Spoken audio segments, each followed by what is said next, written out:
When it comes to cities and how they've been developing, we see a tremendous pressure on urban land, a pressure on housing, and a lot of it is driven by success. Explosive growth can sort of cut two ways. It can compound inequality, which means families on the bottom really, really get squeezed. Or growth can cut in exactly the opposite direction if we use it, and if we write rules that are more inclusive, and if we change some of these institutions. It comes down to the choices you make. The scale of issues that we're dealing with in New York is unprecedented. Displacement pressures have increased. The rent burden for New Yorkers keeps going up and up and up. The homeless population is at an all-time high. The affordable housing crisis is at a fever pitch.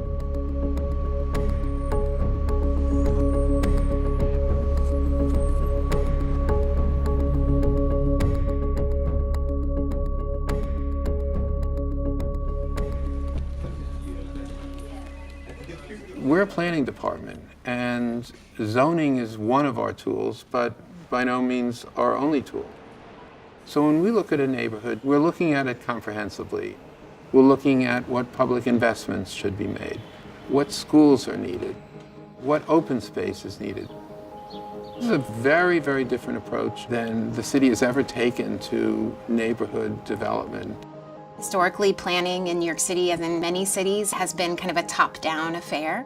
The government decides what they want to do and see in a neighborhood without consulting community members, without pulling out the valuable information that communities have about their neighborhoods. For the city to finally be saying that that's something that they want to do and that they value, it feels like fantastic. This is the moment we've been waiting for. I think what the city is really struggling with now is like how to do that. They're really struggling with the specter of many years of top-down planning history.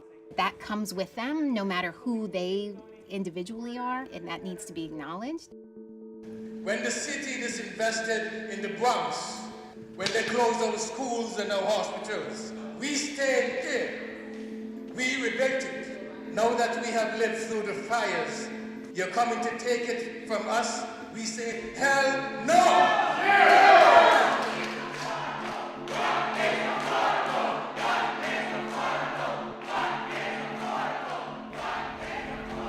One of the biggest tensions in New York City is how we define affordability and who affordability is for. The area median income that's used as the tool on the national level to determine affordability is at a level that is so far beyond the area median incomes of the local communities that we're organizing in. So there's a real fear about what rezoning will mean to the community and how it will make gentrification happen even more rapidly and how it will result in displacement. We are here to say to City Hall, thank you for thinking of East New York. However, we need to do better, working to improve the quality of life in East New York with real community input. Was it perfect? No, it never is perfect. Maybe there should have been more negotiation early on. Maybe it should have been more of a give and take earlier and less rigidity on one side or another.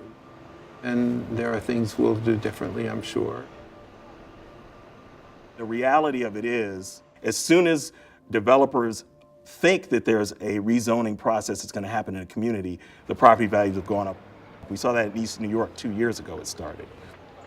So people have already been displaced in this process. The question is, how do we handle that? I believe that many community members really want to be engaged in a process that actually envisions what their community will look like 10 years from now, 20 years from now, 30 years from now. The issue is they've never been invited to the table to actually have those conversations.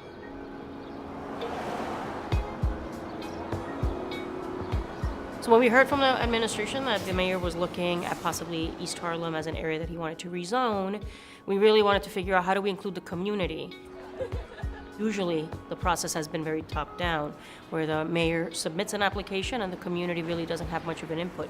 We wanted to kind of turn the tables, and we wanted to allow the community to define their needs first.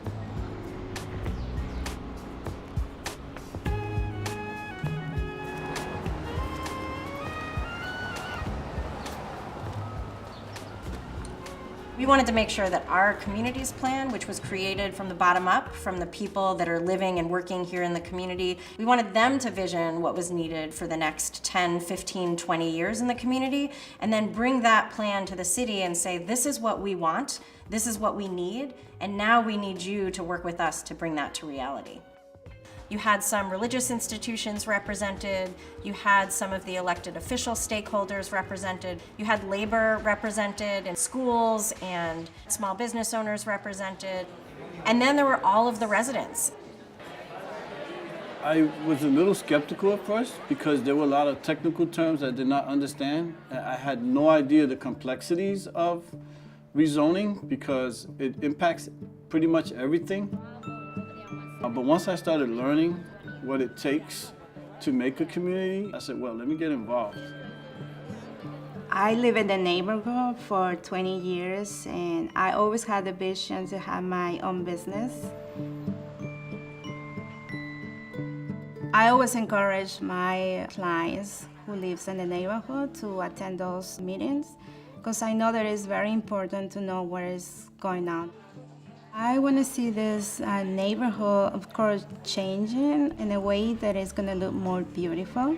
But at the same time, I want to continue to have the feel that I can know the deli in the corner, the supermarket around 115. I think oftentimes people are afraid to engage community because they'll say, oh, all they'll want is like 100% affordability or stuff that's just not possible, and they'll just ask for too much and we won't be able to give it.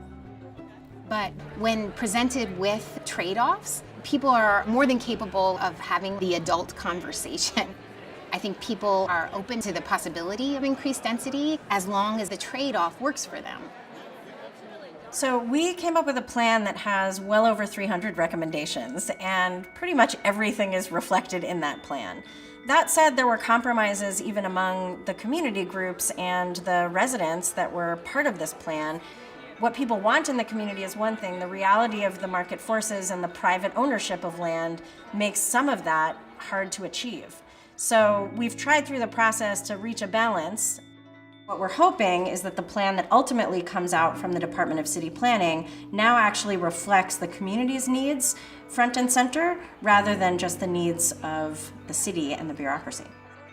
Agencies can utilize that as a planning tool for themselves as they figure out what public policies they want to implement in particular neighborhoods. So it's been really a success. I'm really proud of it. I think it's the first time that anything like this has been attempted. And I'm happy to see that there's an interest in other communities figuring out ways that they could replicate this process. You're not necessarily always going to reach a kumbaya moment where everyone agrees and walks happily into the sunset together.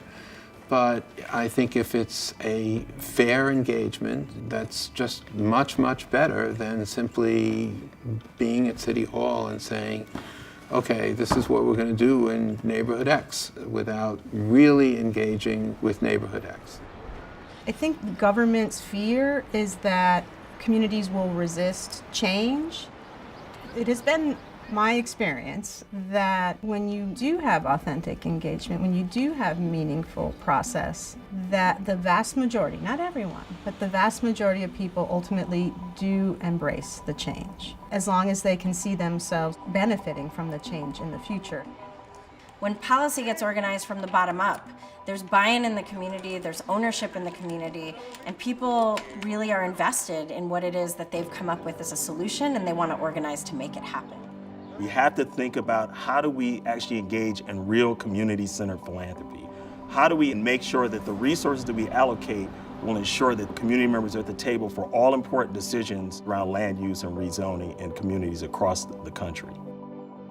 This is a face-in-the-mirror moment now for American society and for great cities like New York.